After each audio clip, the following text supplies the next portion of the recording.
মাত্র 43 দিনের অপেক্ষা। নর্থ আমেরিকায় ফিরছে ফুটবলের সবচেয়ে বড় আসর। দ্য গ্রেটেস্ট শো এর আসরে কম বয়সে গোলের কীর্তি গড়েছেন অনেকেই, কিন্তু 1958 সালের মাত্র 17 বছর 239 দিন বয়সী পেলেকে এখনও অবধি টপকাতে পারেননি কেউই। 1958 বিশ্বকাপে পেলে নিজের প্রথম গোলটি করেন ওয়েলসের বিপক্ষে। সেই ম্যাচে ব্রাজিলের জয়সূচক গোলটিই ছিল তার করা। পরে ফাইনালে 2টি গোল করে স্বাগতিক সুইডেনকে 5-2 ব্যবধানে হারিয়ে ব্রাজিলকে প্রথম বিশ্বকাপ শিরোপা জিততে সাহায্য করেন।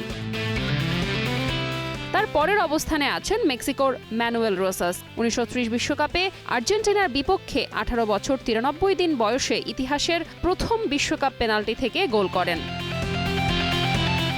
তৃতীয় স্থানে রয়েছেন স্পেনের তরুণ মিডফিল্ডার জাভি। 2022 বিশ্বকাপে কোস্টারিকার বিপক্ষে 18 বছর 110 দিন বয়সে গোল করেন তিনি। বিশ্বকাপে কম বয়সে গোল করার তালিকার সাথে আছেন খুদে জাদুকর লিওনেল মেসি, যিনি 2006 বিশ্বকাপে অভিষেক ম্যাচে বদলি হিসেবে নেমে কয়েক মিনিটের মধ্যেই গোল করেন।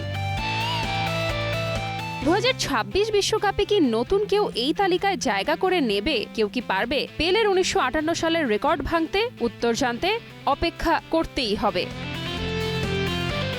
Diana Zarin, Star news.